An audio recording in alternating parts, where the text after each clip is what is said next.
So PyTest is a module that will allow us to do unit testing.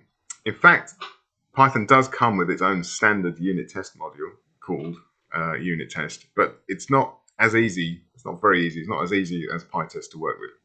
So we're going to use a module called PyTest.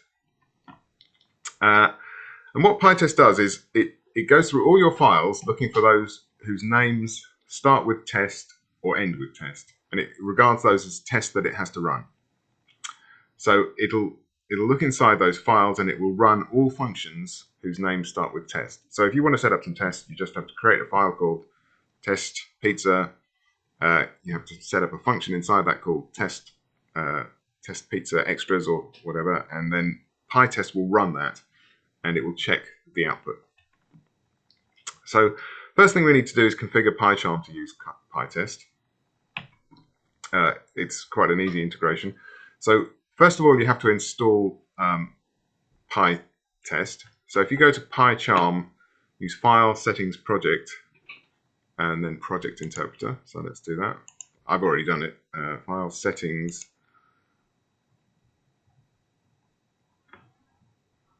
Wait for that to come. Click on Project and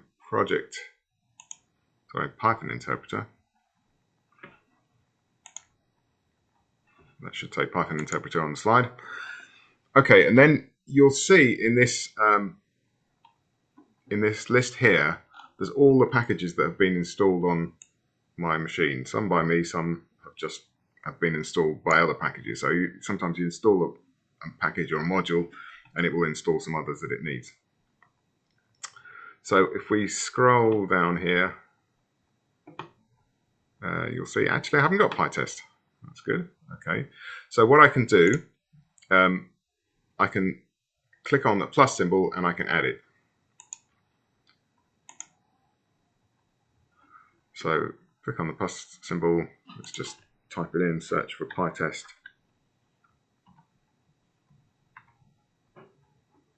There it is. And down the bottom, I can click on Install Package.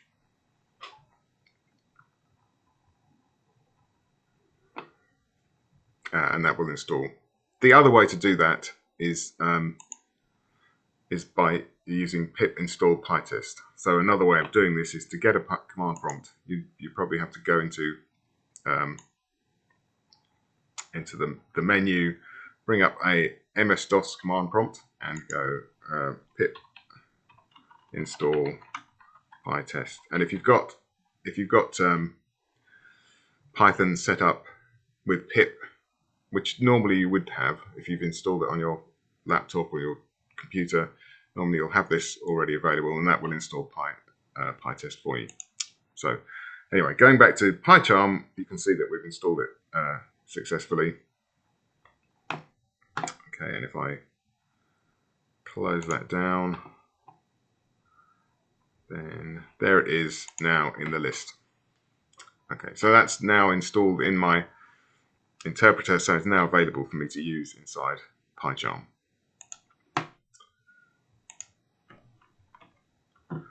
Okay, and then we want to configure PyCharm to use it, so we go File, Settings, Tools,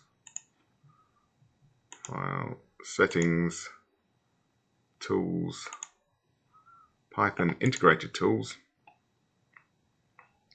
and I think I have already done that for this. Yeah, so you can see I've set the testing to be PyTest. Okay, default test runner to PyTest. And now we can run PyTest on a folder or a file, provided it contains test or test underscore something or underscore something underscore test files. Okay, so I could run it on this folder, this one from topic 03. And it would then look inside this file, but it wouldn't find anything to run because there's no functions there called underscore test. Okay, remember it's got to find the file name has got to have underscore test at the beginning or the end, and the function has got to have underscore test at the beginning or the end. Test underscore at the beginning, underscore test at the end. So we'll see. We'll come to that later. We'll run some examples, but that's that's what it will do. And we could, can I check on?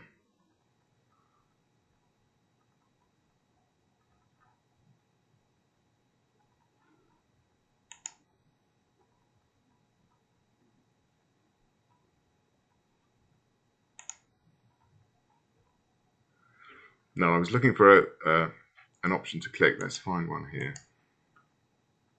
There we go. So on this folder, in this week's, sorry for that slight hiatus, it's because it was looking for a file called test. In this folder, and it didn't work in the previous folder I was looking at because there was no test file in there. In this one, you can see if I right click on the folder, you'll see there's a run pytest option there in the menu. So right click on that and you can run pytest in that folder. Okay, we'll see that later. So how do we use pytest? Well, the most common way is with what are called assert statements. Okay, an assert is a Python operator which will check whether something is true or false. If it's true, nothing happens. If it's false, then you get what's called an assertion error. So it generates an error. So it's checking that certain things are true. Okay. I say it's a Python operator. Actually, you find this in lots of programming languages, including Java and I think JavaScript as well. Probably some others. It's quite a common way of checking code is doing what you expect it to do. So, for example, suppose we set x equals 4. If we put the statement assert x is greater than 0, we won't get a problem because x4 is greater than 0. If we put assert x equals 3, we'll get an error because it's not 3, it's 4. So that would then throw up an error like we've seen before, those assertion errors, those runtime errors, which we would then have to try and deal with. And assert, just to say, assert is not necessarily to do with unit testing. It's just used by unit testing a lot. It can be used anywhere. So it's quite common if you're writing programs to put an assert in.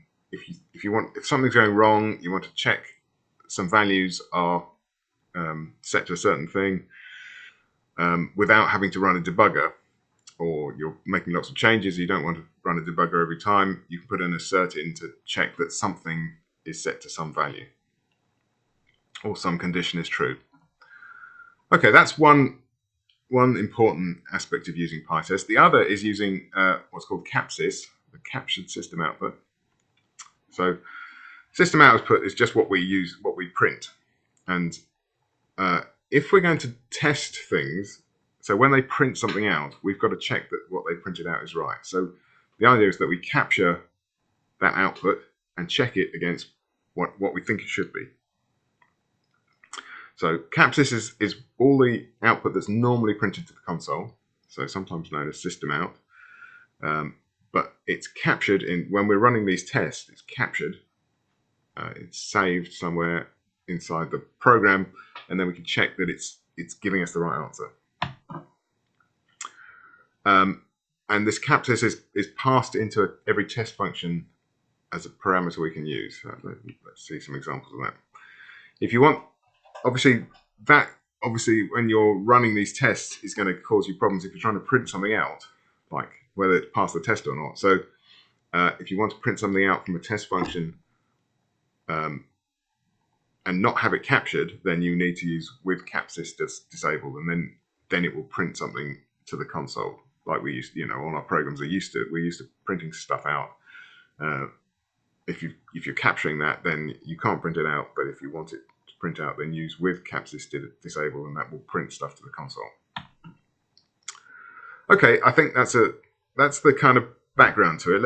It's much clearer though if you look at some examples, then you can see how it really works. So I'm going to stop the video there, and then we'll look at some examples.